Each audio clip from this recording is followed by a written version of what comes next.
Saudara-saudari, marilah kita mendengarkan renungan dengan judul Belajar dari Orang Buta, yang berdasarkan pada Injil Lukas bab 18 ayat 37 dan 38.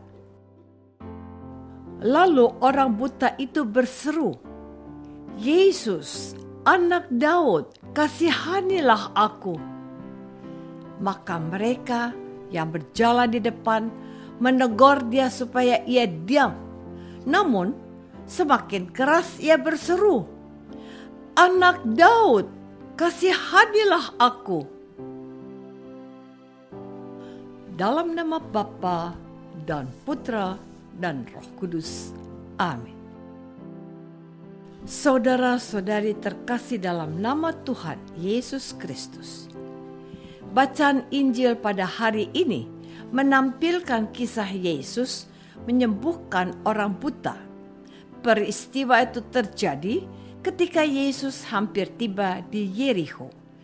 Di situ ada seorang buta yang duduk di pinggir jalan dan mengemis. Waktu orang buta itu mendengar orang banyak lewat, ia bertanya, "Apa itu?" Kata orang kepadanya, "Yesus, orang Nazaret lewat." Lalu orang buta itu berseru, katanya, "Yesus, Anak Daud, kasihanilah aku." Maka orang-orang yang berjalan di depan menegur orang buta itu supaya ia diam. Namun semakin keras orang buta itu berseru kepada Yesus, katanya, "Anak Daud, kasihanilah aku." Kemudian Yesus berhenti dan menyuruh membawa orang buta itu kepadanya. Dan ketika ia telah berada di dekatnya, Yesus bertanya kepadanya, "Apa yang kau kehendaki supaya aku perbuat bagimu?" Orang buta itu menjawab, "Tuhan, supaya aku dapat melihat."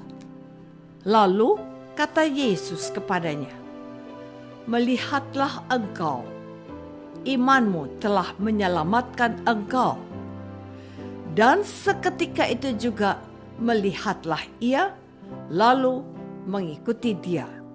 Seluruh rakyat melihat hal itu dan memuji Allah. Saudara-saudari terkasih, dari kisah Yesus menyembuhkan orang buta, kita belajar beberapa hal. Pertama, sikapnya yang pantang menyerah. Orang buta itu tentu memiliki keterbatasan. Orang buta itu juga tidak dituliskan siapa namanya. Maka nama orang buta itu bisa saya atau Anda. Orang buta itu sulit bersaing dengan orang yang normal. Dia juga sangat bergantung pada orang lain. Maka dalam Injil tadi kita mendengar bahwa dia harus bertanya kepada orang-orang untuk mengetahui siapa yang lewat. Dan ketika dia tahu Yesus lewat, dia berteriak memanggil nama Yesus.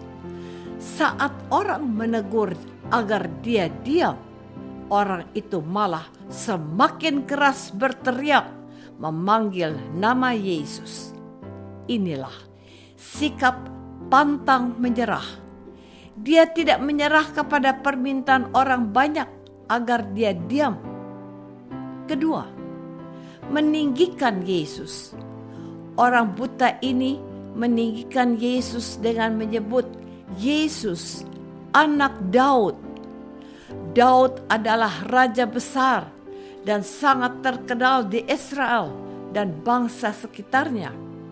Sebutan Yesus Anak Daud lebih terhormat dari sebutan Yesus orang Nazaret. Sebab Nazaret hanyalah desa yang kurang terkenal.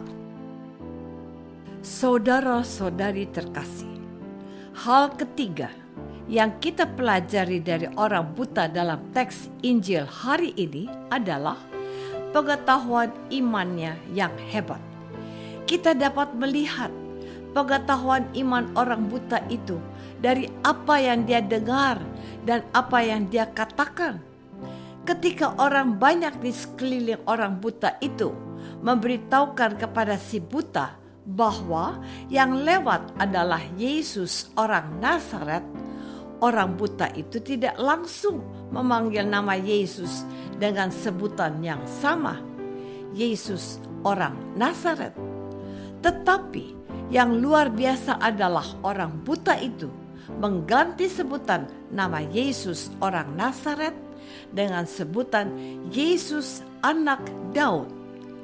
Sebutan Yesus orang Nazaret memang terkesan mengecilkan dan merendahkan Yesus.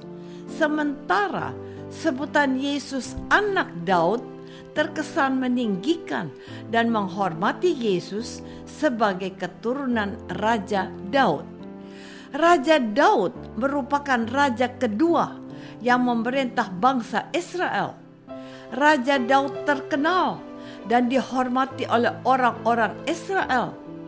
Raja Daud sangat berani dan gagah perkasa. Daudlah yang mampu mengalahkan Goliat. Keempat, iman yang kuat. Orang buta ini tidak cuma memiliki pengetahuan iman yang hebat, tetapi penghayatan iman yang luar biasa. Dia tahu bahwa Yesus dapat menyembuhkan dia, sehingga dia berani menghadapi segala rintangan dan bahaya. Saudara-saudari terkasih, jikalau kita orang yang normal, kita mungkin malu dengan kehebatan orang buta yang disembuhkan oleh Yesus. Pertama, dia pantang menyerah, sementara banyak orang normal yang mudah menyerah. Dulu orang-orang Kristen berkorban jalan kaki berkilo-kilometer untuk pergi ke gereja. Sementara kita pada saat ini malas ke gereja. Padahal gerejanya sangat dekat. Kedua, dia meninggikan dan menghormati Yesus. Sementara kita umat Katolik dan Kristen yang hidup saat ini terkadang kurang menghormati dan meninggikan Yesus. Kita menganggap Yesus sebagai orang biasa. Maka tidak mengherankan bila kita kurang mendapatkan kekuatan dan rahmat dari Allah lewat Yesus. Ketiga, dia memiliki pengetahuan iman, sementara kita kurang memiliki pengetahuan iman. Akibatnya, ada umat Kristiani yang dengan mudah meninggalkan imannya akan Yesus. Keempat, dia memiliki penghayatan iman yang besar, sementara kita memiliki penghayatan iman yang dangkal. Akibatnya, banyak umat Kristiani yang percaya kepada dukun dan malas doa. Apakah kita pantang menyerah, memiliki pengetahuan dan penghayatan iman, serta sikap menghormati Yesus seperti orang buta tadi? Marilah kita berdoa. Tuhan Yesus Kristus, hari ini kami belajar dari orang buta yang pantang menyerah, memiliki pengetahuan dan penghayatan iman serta sikapnya yang meninggikan Engkau. Semoga kami semakin yakin dan percaya bahwa kami tidak salah memilih Engkau sebagai juru selamat kami. Doa ini kami persembahkan dalam nama Yesus, Tuhan dan pengantara kami. Amin. Semoga kita semua selalu dinaungi dan dibimbing oleh berkat Allah yang Maha Kuasa. Dalam nama Bapa dan Putra dan Roh Kudus. Amin.